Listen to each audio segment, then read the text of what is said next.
बिस्मिल्लाहिर्रहमानिर्रहीम अस्सलाम वालेकुम। आप सब लोग कैसे हैं जी? अल्लाह का शुक्र मैं भी ठीक ठाक। हमेशा की तरह दिल से दुआएं सबके लिए कि अल्लाह पाक आप सबको अपने अपने घरों में खुश रखे, अच्छी सेहत तंदुरुस्ती के साथ। और किसी की कोई परेशानी बीमारी छोटी सी भी तकलीफ हो तो अल्लाह पाक अपने करम से दूर कर दें, आमीन सुम्मा आमीन। तो जी आज बस मैंने सोच लिया कि आज मैं पूरे घर की जो है ना, पूरे घर की अच्छी सी डीपली सफाई करवाऊंगी और फिर जो है ना मुझे सुकून मिलता है। तो यहाँ पे मैंने अभी ज़ोहर की नमाज़ अदा करने के बाद, दुरूद शरीफ वगैरह पढ़ने के बाद अभी मैं जो है सफाई से लगूंगी। और खाना वाना जो है वो बना लिया था नीचे, तो अभी मैं ऊपर आ गई थी। और बस ये है कि कारपेट वगैरह जब निकाली ना तो उसके नीचे इतनी डस्ट जम गई थी। और पहले मेरे कमरे में भी जो है ना कारपेट बिछी हुई थी, तो वो जब मैंने निकाली ना मुझे बहुत ही हल्का घर लगता है। क्योंकि कोई भी चीज़ हम बच्चे खाते हैं ना, जो हम खाते हैं गिर जाती है तो वो ऊपर से तो हम साफ़ कर लेते हैं, मगर अंदर जो है ना वो सारे ज़रात चले जाते हैं, जिससे अ, बस गंदा हो जाता है कारपेट। और दूसरा जो है कि उसमें जर्म्स भी लगना शुरू हो जाते हैं। तो अभी जो है बस कारपेट उसको तय करवा के और मैंने ऊपर छत पे रखवा दी। और अभी जो सोफ़े वगैरह है ना उसके कवर में सेट कर रही थी। कुछ चीज़ें शादी में मेरी टूटी भी, ख़राब भी हुई। और यही होता है कि जब हम कोई तकरीब करते हैं ना, और जब बच्चे आते हैं ना तो उनको खुली छुट्टी मिल जाती है। और वो कहते हैं बस शादी का घर है, अब तो हमें खुली आज़ादी मिल गई, अब तो हमें जो भी कुछ करना है ना बस अपनी मर्ज़ी से करना है। तो हम भी बच्चों को भी कहते हैं चलो भाई, चलो बच्चे खुश हो रहे हैं, चलो एंजॉय करने दो। यहाँ पर जी मैं जो दुबई से मैं ये फ्लावर्स लेकर आई थी ना, ये भी बच्चों ने तोड़ दिए थे। कुछ खींच के देख रहे होंगे कि कैसा है, लगा हुआ है ये। तो अभी मैंने जो है जी मंगा के इससे चिपका दिया। तो अगर हम ज़रा सी भी गफलत करते हैं ना चीज़ों में, फिर वो चीज़ें इधर उधर हो जाती हैं, या फिर वो फिर फेंकने में जाती हैं, और हमारे जो सेट बना होता है ना वो सारा ख़राब हो जाता है। तो जी बस ख़वातीन के तो काम ही ख़त्म नहीं होते हैं। तो वो सही बात है कि हमारी अम्मी कहा करती थी कि इंसान ख़त्म हो जाता है, मगर घर घर के काम कभी भी ख़त्म नहीं होते। और हमें अपना भी ख्याल रखना चाहिए, मगर ये होता है कि हम अपने कामों में इतनी बिज़ी हो जाते हैं कि अपना ख्याल भी रखना भूल जाते हैं। बस यही कहते हैं कि सारा काम हो जाए, उसके बाद हम खाना खाएँगे, उसके बाद हम बैठेंगे। और मेरे ख़्याल में ये बहुत बुरी आदत होती है जो कि मुझ में है, कि मैं बस जब लगती हूँ ना काम से तो फिर सारा यानी खाना भी और ये सब कुछ कर करा के फिर सुकून मिलता है। तो बस अल्लाह का शुक्र है, नीचे की जो है वो तो सफाई कर ली। अभी ऊपर का कर रही थी मैं, जब कारपेट आई ना तो सारी मट्टी सारी दीवारों पे और इधर उधर सब उड़ गई थी। तो इस वजह से सारी जो है ना मैं अभी झाड़ू की मदद से साफ़ कर रही हूँ। और जी आप सब लोगों का बहुत बहुत शुक्रिया दुआएं देने का, मुबारकबाद देने का, और मुझे दुआओं में याद रखने का। यही रिश्ता अल्लाह पाक ऐसे ही बनाए रखे, ऐसी मोहब्बत रखे। और मैं कहती हूँ कि जो भी काम होता है ना अल्लाह की मर्ज़ी से होता है, उसकी रज़ा से होता है। हमें नहीं पता होता कि हमारे लिए क्या अच्छा है, क्या बुरा है। वक़्ती तौर पे तो हमें बहुत तकलीफ़ होती है, हमें दुःख होता है कि ऐसा हुआ हमारे साथ, ये ऐसा हुआ। मगर ये है कि आगे के लिए हमारे लिए बहुत अच्छा और बेहतर अल्लाह ने हमारे लिए रखा होता है। तो जो लोग अपने अल्लाह के ऊपर ये छोड़ देते हैं और तमाम फ़ैसले अल्लाह के ऊपर छोड़ देते हैं, उसकी रज़ा में राज़ी रहते हैं, तो वो काम जो होता है ना बहुत ही बेहतर होता है। हम अपनी मर्ज़ी से तो कोई पत्ता भी नहीं हिला सकते, ना ही हम अपनी साँस ले सकते हैं। हर चीज़ हमारी अल्लाह की अमानत है। और कहते हैं ना कि माँ अपने बच्चों से बहुत ज़्यादा मोहब्बत करती है, क्योंकि उसने बच्चे को जो है जन्म दिया होता है, उसको पालती है, पोसती है, उसका ख़्याल रखती है। मगर हमारे जिस्म में जो जान डालता है, हमारा जो वजूद एक बनाता है, वो हमारा अल्लाह पाक है। और वो हमें दुनिया में अपनी मर्ज़ी से भेजता है, तो वो हमसे माँओं से 70 ज़्यादा मोहब्बत करता है। वो कभी भी अपने बंदों को कभी भी परेशानी में या तकलीफ़ में नहीं छोड़ता। और जब हम दिल से अल्लाह को पुकारते हैं, उससे मांगते हैं, तो अल्लाह पाक हमारी ज़रूर सुनता है। तो जी घर तो साफ़ होते रहते हैं, इंसान को अपना दिल भी साफ़ करना चाहिए, और इस तरह साफ़ करना चाहिए कि बस कोई भी किसी के लिए कोई बोझ ना हो। तो जी यहाँ पे मैं आपको दिखा रही हूँ बोलान क्लिनिक का कोकोनट शैम्पू। और ये शैम्पू बहुत ही अच्छा है, बालों के लिए डैमेज नहीं करता, और आपके डैमेज बालों को जो है रिपेयर करता है। दूसरा ये है कि आपके बालों में जो डस्ट मिट्टी जो भी होती है उसको निकाल कर बिल्कुल आपकी जड़ों को भी साफ़ कर देता है। और आपकी ग्रोथ भी अच्छी होती है, बालों में शाइन भी करता है। और जब आप इसको यूज़ करेंगे तो आप खुद देखेंगे कि आपके बालों में बहुत ज़्यादा बेहतरी आना शुरू हो गई है। इसका आसान तरीका है यूज़ करने का। जब भी आप नहाने के लिए जाएं तो इसको बस थोड़ा सा अपने बालों पे लगाकर हल्का सा मसाज करें, और फिर इसके बाद अपने बालों को जो है वॉश कर लें। तो जी इसको आप एक दिन छोड़ के यूज़ करें। और यहाँ पे मैं आपको दिखा रही हूँ जैसे जब भी सफाई वगैरह करें ना, तो ये उसके बाद ज़रूर अपने बालों को साफ़ कर लिया करें। आपके बालों में भी शाइन बहुत अच्छी रहेगा। और जैसे आपको पता है कोकोनट के बेशुमार फ़वाइद हैं, क्योंकि ये हर्बल है, आपके बालों को नुकसान नहीं देगा। और अगर आपको ये चाहिए कोकोनट शैम्पू तो इसका लिंक मैं अपने डिस्क्रिप्शन बॉक्स में दे दूँगी। 10 शबाना लिख के आप मंगवाएंगे तो आपको 10% डिस्काउंट भी मिलेगा। तो जी अल्लाह का शुक्र है कि शादी के बाद है ना अब जो है सफाइयाँ वगैरह हो रही हैं। और अल्लाह के शुक्र मैंने सारा जो है ना चीज़ें हटवा के सफाई करवाई, खुद भी मैं लगी रही। और कमरा तो मेरा बिल्कुल साफ़ क्लीन हो गया। और सारी जो गंद वंद था ना वो अंदर चला गया था, तो सब पूरा डीपली जो है ना सफाई हो गई। तो मुझे बड़ी बेचैनी होती है जब इस तरह की सफाई नहीं होती ना, तो फिर मुझे ऐसा लगता है बस घर भारी भारी सा। अल्लाह का शुक्र है लाख लाख मेरा कमरा क्लीन हो गया। और इसके बाद जो है अभी बाहर जो है वो वहाँ पर चेयर्स वगैरह भी लेके आनी है, कुछ सामान जो है अभी बस अभी सेट कर रही हूँ। अभी अंबर का रूम जो है वो भी बाकी रह गया है।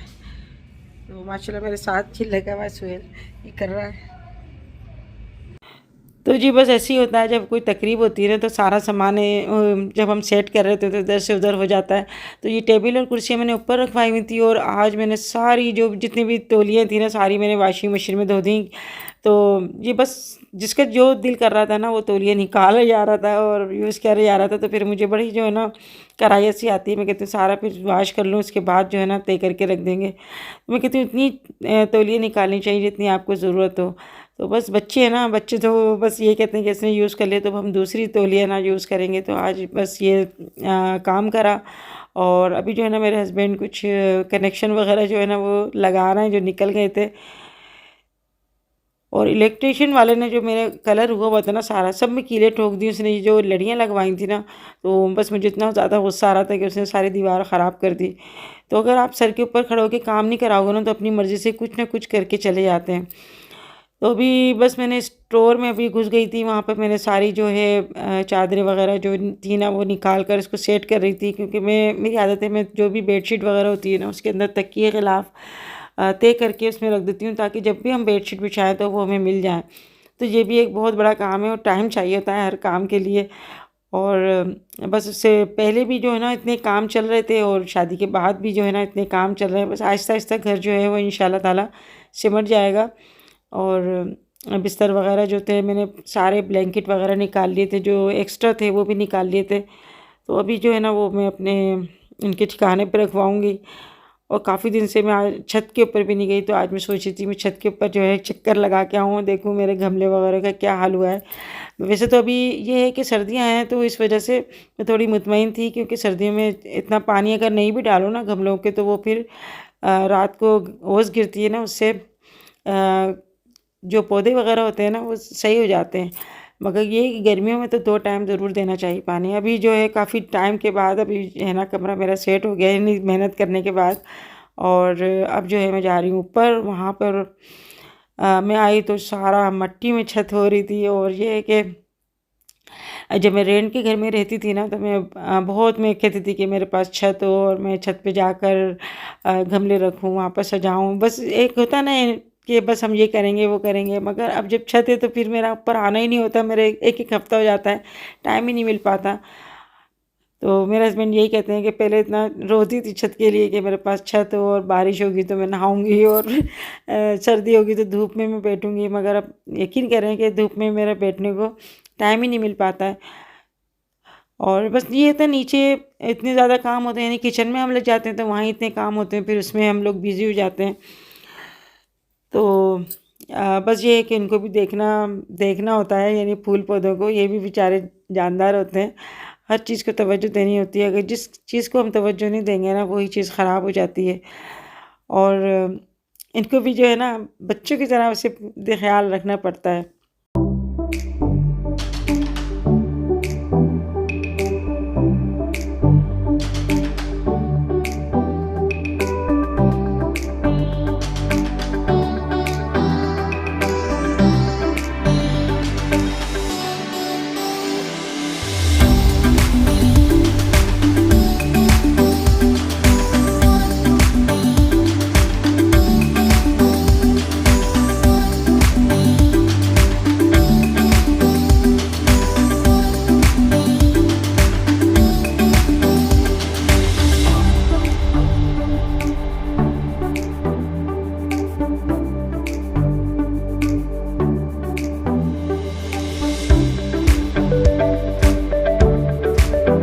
तो जी आज मशीन भी लगी थी ना, तो कपड़े थोड़े जमा हो गए थे, क्योंकि शादी के बाद ये होता है कि अक्सर कपड़े जो है ना जमा हो जाते हैं। वैसे मैं इतने कपड़े जमा नहीं होने देती अपने, तो मैं हाथों हाथ धोती रहती हूँ, और चादरें वगैरह होती हैं ना तो वो हम मशीन में धो लेते हैं।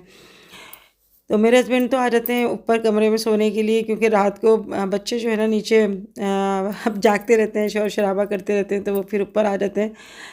तो नींद भी बहुत ज़रूरी होती है, मगर ये है कि बच्चे तो अपनी नींद पूरी कर लेते हैं। और जो हमारे मासी आती है ना काम करने के लिए, यानी उनको मैं खाला बोलती हूँ, मैं मासी नहीं बोलती। लाजमत है वो अपनी मजबूरी के तहत मेहनत कर रही हैं और हम भी उनका ख्याल रखते हैं। तो मैं उनसे कहती नहीं हूँ ज़्यादा कि भाई आप ये काम करो या वो काम करो, बस नीचे नीचे के जो है ना हम सफाई करवा लेते हैं, तो थोड़ा सा हमारा हाथ भी बढ़ जाता है। और मैंने मासी भी जो है ना इस घर में आके रखी है। वैसे इससे पहले तो मैंने कभी रखी नहीं, मैं खुद ही करती थी जब मुझे ज़्यादा ज़रूरत थी, यानी जब बच्चे छोटे थे। तो होता है कि कोई हमारे साथ काम करवा ले, क्योंकि बच्चे छोटे थे जब, और काम भी बहुत ज़्यादा होता है छोटे बच्चों को देखना और सब कुछ करना। तो मोहतर से भी मैं ये कहती हूँ कि भाई बच्चों को जो है ना लाते देव तो माँ ही करेगी ना, कि बच्चों को रोज़ाना नहलाना, उनको कपड़े पहनाना, तो इससे बच्चों की सेहत अच्छी होती है। तो ये बच्चों को ऊपर ज़्यादा तवज्जो दो, और ऊपर के जो काम होते हैं मेरी कोशिश होती है कि मैं सारे जो है वो कर लूँ, जितनी मेरी हिम्मत होती है, ताकत होती है, तो मैं अपनी हिम्मत से अपने कर लेती हूँ। अभी आई थी मैं ऊपर वाले कमरे में, तो ये होता है कि जेंट्स जो है ना बस सो के उठ के चले जाते हैं, वो अपने ब्लैंकेट या कोई भी फोल्डर वगैरह तय करके ना नहीं जाते। तो अभी यहाँ के कमरे की सफाई मैं कर रही थी, और अभी बस दिमाग में काम तो चलते रहते हैं। तो जी आप किस तरह अपने घर को मेंटेन करते हैं मुझे ज़रूर बताइएगा, और शादी के बाद कितनी ज़्यादा थकान हो जाती है वो फिर उन्हीं को पता है, जिनके बच्चे बड़े होते हैं ना और फिर इनकी शादी होती है। वो मुझे अब अंदाज़ा हुआ है कि हमारी अम्मी जो थी ना वो कितने यानी लगी रहती थी घर के अंदर, और हम यही कहते थे अम्मी से, अम्मी बैठ जाओ, अम्मी बैठ जाओ। तो मैं जब ज़रा सा भी लेटती हूँ ना तो बच्चे परेशान हो जाते हैं कि अम्मी हुआ क्या, तबीयत ठीक है, कैसी हो, लेटी क्यों हो? तो मैं कहती हूँ मैं लेट नहीं सकती क्या। तो बच्चे माँओं का काम करते देख के ज़्यादा खुश होते हैं। घर में इतना सन्नाटा हो रहा है मैं बता नहीं सकती। सब मेहमान चले गए, गुड़िया भी चली गई, अंबर भी चली गई, नमाज अदा करके आई हूँ। सारा दिन बस आज सारी कम्बल उम्बल सब मैंने जो एक्स्ट्रा निकले हुए थे ना सारे रखे कैबिनेट में, तकिए सारे निकले हुए थे वो सब रखे, क्योंकि रेंट वेंट पे नहीं मंगाते हम, बिस्तर वगैरह खुद ही जो है ना ज़्यादा एक्स्ट्रा हमने लिए। मैं ब्लैंकेट वगैरह सब धो धा के मैंने रखे हुए थे पिछले साल से। तो कुछ जो है ना तकिए वगैरह और लिए, तो मैंने गाँव तकिए वगैरह लिए कि मेहमानों को ज़रूरत ना पड़े जैसे बाहर की कोई मंगाने की। तो बस इतना सन्नाटा हो रहा है ना, तो घर साए साए कर रहा है। मोहतर भी गई हुई अपनी मम्मा के घर, बच्चे भी गए हुए।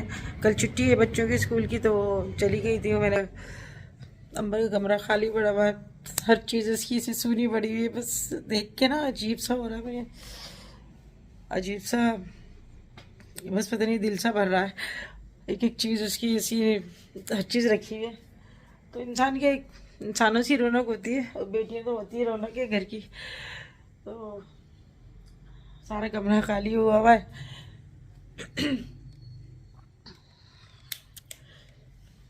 गुड़िया अपने घर गई है, मोहसिन बाहर निकला हुआ है, और तेहसीन यहाँ पे बैठा हुआ अंबर की वीडियो देख रहा है। अकेला हो गया ये, ऐसा ही कर रहा है घर। तेहसीन सन्नाटा नहीं हो रहा है? चला बाहर चक्कर लगा के आए, आ जाना। इसे बोलती हूँ इनके पापा भी आ गए, अब बाहर ले चलो, दिल घबरा रहा है, बाहर ले चलो, कुछ पकाने का सामान ले आते हैं। घर में सब सन्नाटा हो रहा है, सन्नाटा नीचे ऊपर सन्नाटा हो रहा है। क्या हो गया, खांसी हुई क्या? हटाया नहीं फिर? अंबर को फोन नहीं उठा रही, कर रहा हूँ। अंबर को फोन किया, अंबर नहीं आ रही, वो मेहमान वगैरह आए हुए कोई। चलो फिर हम चलें।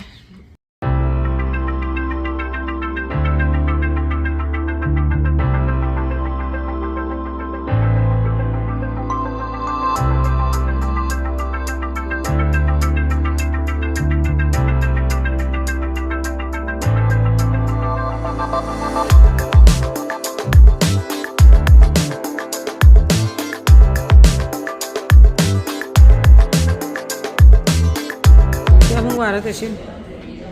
वही देख रहा हूँ।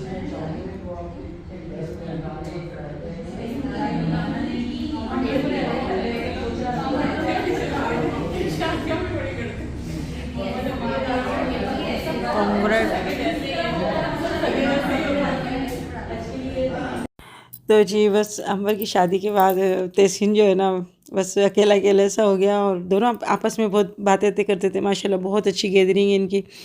तो हम लोग बस बाहर निकले थे ऐसे ही कि चलो थोड़ा सा बाहर घूम के आए।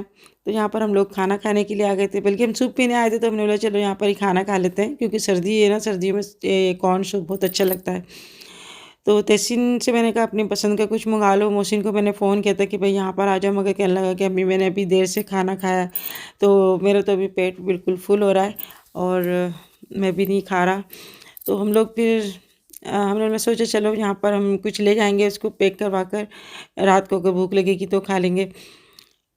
तो यहाँ पर बराबर में बर्थडे पार्टी हो रही थी, और उसको देख के मैं बड़ी खुश हो रही थी। और मुझे जो है ना अच्छा लगता है, दूसरे कोई तकरीब होती है, किसी को खुश देख के मुझे बहुत खुशी होती है। और बस यही होता है कि अल्लाह पाक इनकी खुशियों को सलामत रखना, खुश रखना। तो दूसरों को भी देख के खुश होना चाहिए और दुआ देनी चाहिए। तो जब आप दूसरों को देख के खुश होते हो ना, तो अल्लाह पाक आपकी खुशियों में भी खुशी रखता है। यहाँ पे जी खाने में हमने जो है कढ़ाई मंगा ली थी, और सिंगापुरियन राइस थे, और ये गार्लिक नान थे, बड़े अच्छे थे ये, और बहुत ही सॉफ्ट थे। तो ये खाना तो हमारे हिसाब से, यानी 3 अफराद के हिसाब से बहुत ज़्यादा आ गया था, क्योंकि सूप से ही पेट भर जाता है। तो जी यहाँ पे वीडियो एंड करती हूँ। अपना बहुत ख्याल रखिएगा। फिर मिलेंगे इंशाल्लाह नेक्स्ट वीडियो में। तब तक के लिए अल्लाह हाफिज़।